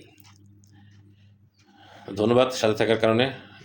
আমার ছবি না দেখলেও আমার নাম মোহাম্মদপুরে এসে যে কাউকে জিজ্ঞেস করলে চিনতে পারবে, অলি মোহাম্মদ ফাউন্ডেশনের মালিক অলি মোহাম্মদ কে, ঠিক আছে, চিনতে পারবে। সুতরাং মোহাম্মদপুর আল্লাহ করিম বাস স্ট্যান্ড থেকে দক্ষিণ দিকে আল্লাহ করিম মসজিদের ঠিক পশ্চিম দিকে একটা রাস্তা গেছে, যেটা দক্ষিণ দিকে গেছে, ওই রাস্তা দিয়ে 200 গজ আগে যায় ডান দিকেই মকবুল হোসেন বিশ্ববিদ্যালয় আছে।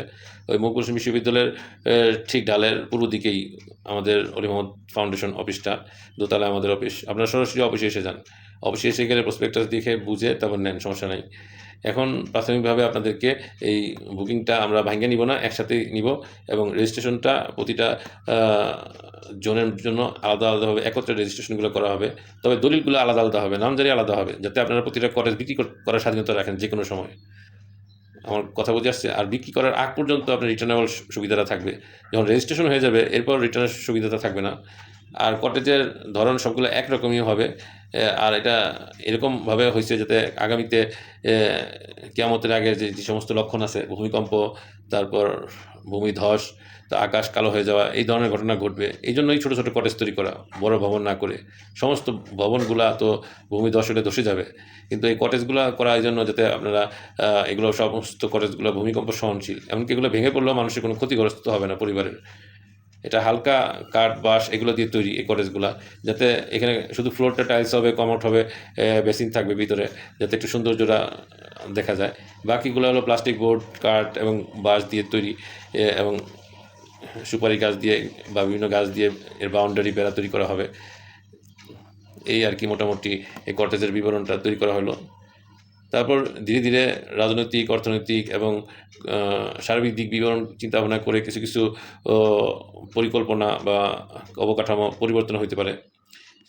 তবে কাউকে নিজের টাকায় এই কটেজ আইসা তৈরি করার অনুমতি দেওয়া হবে না, কারণ কি এটা 5 বছরের 5,000 টাকা করে দিলে তো আপনার জন্য সাশ্রয়ী হবে। আপনার 3 লক্ষ টাকা আপনার অন্য ব্যবসা আপনি খাটাইতে পারতেছেন। এখন তো আর যুদ্ধ লাগে নাই, আমি তো ভবিষ্যতের কথা বলতেছি, 2 বছর পরের কথা বলতেছি, 1 বছর পরের কথা বলতেছি। 27 সালে হয়তো যুদ্ধ লেগে যাবে, 28 সালে এর প্রতিক্রিয়া বাংলাদেশে পড়া শুরু করে দিবে। তখনকার জন্য এখনই প্রস্তুতি নিন। এই 26 সালের মে মাসে আমার মনে আছে যে মে মাসে 19টা প্লট একদিনে বুকিং হয়েছিল। এইজন্য আপনারা আশা করতেছি যে বোকামির মতো কাজ করবেন না। এই মে মাসের মধ্যেই আপনারা বুকিং সম্পূর্ণ করেন। আমরা চতুর্দিকে জমি কয়েকটা পাইছি, একটা 8 বিঘা জমি। যদিও আমাদের অভিজ্ঞতা আছে, দীর্ঘ 2 যুগের আমরা বহু মানুষকে এরকম আবাসনের ব্যবস্থা করছি। যদিও আমাদের নিজস্ব পুঁজি লাগে নাই, তারা নিজেরা এসে টাকা দিয়ে গেছে, তারপর জমি কিনে তাদেরকে বুঝিয়ে দেওয়া হয়েছে। এই জন্য আপনাদের অনুরোধ করব যে আপনারা টাকা দিবেন, আপনাদের টাকার গ্যারান্টি হিসেবে চেক দিয়ে দেওয়া হবে। কারণ কি, যাতে সিকিউরিটি মানি হিসেবে। মানুষ তো মানুষকে বিশ্বাস করে না। আমাদের নিজস্ব বাড়ি, আমি নিজেই ঢাকার লোক, আমার নিজস্ব বাড়ি, আমার আব্বার এই যে Mohammadpur Japan garden city, Mohammadia হাউজিংয়ের 1 নম্বর, 2 নম্বর, 3 নম্বর রোড, এগুলো সমস্ত আমার আব্বার ছিল। এখানে আমরা চাষাবাদ করতাম। যাই হোক, আমি নিজস্ব ঢাকার লোক, সেই হিসেবে আপনাদের বললাম যে 1 লাখ টাকা আপনি দিবেন, এর বিনিময়ে 1 লাখ টাকা আপনি চেক নিতে পারবেন, সমস্যা নেই। ওই চেকের মধ্যে লেখা থাকবে যে আপনাকে একটা মেয়াদের মধ্যে রেজিস্ট্রেশন করে দেওয়া হবে জমিটা, ঠিক আছে? এই আর কি। আর এই কারণেই চেকটা সিকিউরিটি দেওয়া হইতেছে, কারণ বিভিন্ন জেলার মানুষ ঢাকায় থাকে, বিভিন্ন মতের মানুষ থাকে, তারা হয়তো আস্থা রাখতে পারবে না, বিভিন্ন দোকানের মানুষ। আমাদের অফিস আমাদের নিজস্ব বিল্ডিংয়ে, আর আমাদের অফিসটার আপনারা ভিজিট করে বুকিং দিয়ে দিবেন। তারপর আমরা যখন জোন তৈরি করবো, জমি বায়না করব, তখন জমিটা আপনাদের দেখাইব নিয়া। তারপর জমি দেখানোর পরে আমরা এই ইঞ্জিনিয়ার দিয়ে লেআউট প্ল্যান তৈরি করব, ঠিক অনেকটা এই ধরনের মতো, যাতে সৌন্দর্য দেখা যায়। তারপর আপনাদেরকে ওই কটেজগুলোর চৌহদ্দি অনুপাতে রেজিস্ট্রেশন করা হবে, কটেজ নাম্বার দিয়ে দিয়ে। এই হিসাবে আমি 1,50,000টা কটেজ তৈরি করার উদ্যোগ নিয়েছি। একটা দুইটা না, 1,000 2,000 না, 1,50,000। এই জন্য আগে আসলে আগে পাবেন, হয়তো পরে আসলে আপনাদের মূল্য বৃদ্ধি হবে, আমি আগেই বলতেছি। এই জন্য এই মে মাসের মধ্যে যারা বুকিং দিবেন তারা এই রেট পাবেন। এখন এপ্রিল জুনে কী হয় বলা যায় না, বিশ্বাস। ধন্যবাদ, ভালো থাকবেন। 5 ওয়াক্ত নামাজ আমরা পড়ি, আল্লাহ তাআলা বিনা হিসেবে জান্নাত দিবেন। আর দাওয়াতের মেহনত করি, তো আল্লাহ তাআলা ঈমানকে মজবুত রাখবেন। পরিবার নিয়ে ঘরে থাকি, শান্তিতে থাকি। আল্লাহ তাআলা আমাদের দেশকে রক্ষা করুক, ঢাকা সিটিকে, চিটাগাং সিটিকে এবং বিভাগীয় সিটিকে এবং প্রত্যেক জেলা সিটিকে আল্লাহ তাআলা হেফাজত করুক। সমস্ত মুসলমানকে আল্লাহ তাআলা হেফাজত করুক, হেদায়েত দান করুক, দ্বীনের উপর চলার তৌফিক দান করুক, সহিহ বুঝ নেওয়ার তৌফিক দান করুক। তারপর যারা মিজানুর রহমান আজহারি সাহেব, তারপর আবু তোহা আদনান, তারপর মাওলানা লুৎফর রহমান সাহেবের যে বয়ানগুলো আছে, এগুলো আপনারা একটু ইয়াজুজ মাজুজ, দাজ্জালের ঘটনা, বর্তমান সিচুয়েশনে কী করতে পারে, এগুলো শুনেন। তাহলে আপনারা, বিশেষ করে ইউটিউবের মধ্যে আসে তুরস্কের খবর, আল জাজিরার খবরগুলো শুনেন, তাহলে আপনারা অনেকটা আইডিয়া নিতে পারবেন যে যুদ্ধ কত সন্নিকটে এসে গেছে। এই জন্যই এই পদক্ষেপটা নেওয়া মধ্যবিত্তদের জন্য আর ধনীদের জন্য, কারণ ধনীদের আশ্রয়টাও এই কটেজের মধ্যে হবে। আর এই জন্যই সুইমিং পুল রাখা হয়েছে এই কটেজের মধ্যে, এমন টাইলস সিস্টেম করা হয়েছে যাতে একজন ধনী ব্যক্তি বিশাল প্রাসাদ থেকে এসেও বসবাসের উপযোগী হয়, বসবাস করতে পারে। ধন্যবাদ। আসসালামু আলাইকুম ওয়া রাহমাতুল্লাহি ওয়া বারাকাতুহু। শীঘ্রই আসবেন। প্রতি শনিবার, রবিবার, সোমবার আমি অফিসে থাকবো ইনশাল্লাহ। দুপুরের পর থেকে নিয়ে আসর পর্যন্ত, মাগরিব পর্যন্ত বুকিং চলবে ইনশাল্লাহ আমাদের অফিসে। বাড়ি নাম্বার হলো 46, রোড নাম্বার 4, দোতলা, আর শেরেবাংলা রোড, আল্লাহ করিম থেকে দক্ষিণ দিকে 200 গজ গিয়ে আমাদের বাড়ি, হলুদ বিল্ডিং অফিসটা। অফিসের সাথে আমাদের বাপদাদার নিজস্ব বাড়ি আছে। আমি ইনশাল্লাহ থাকবো আগামী শনিবার থেকে। আপনারা সবাই আসবেন ইনশাল্লাহ। বুকিংয়ের টাকা নিয়ে আসবেন, ক্যাশ টাকা। আর আপনাদের সবাই যারা যারা বুকিং করবেন সবাইকেই চেক দেওয়া হবে ইনশাল্লাহ, সিকিউরিটি মানি হিসেবে চেক দেওয়া হবে। রেজিস্ট্রেশনের সময় চেকটা ফেরত দিবেন। এই মোটামুটি কথা। আসসালামু আলাইকুম রহমতুল্লাহ। আর কোনো প্রশ্ন থাকলে আপনারা নেগেটিভ দিক চিন্তা না করে পজিটিভ দিক চিন্তা করে আপনারা মেসেজ দিবেন হোয়াটসঅ্যাপে 017520780999। এই নাম্বারে হোয়াটসঅ্যাপে মেসেজ দিলে আপনারা বিস্তারিত প্রশ্ন করলে উত্তর পাবেন।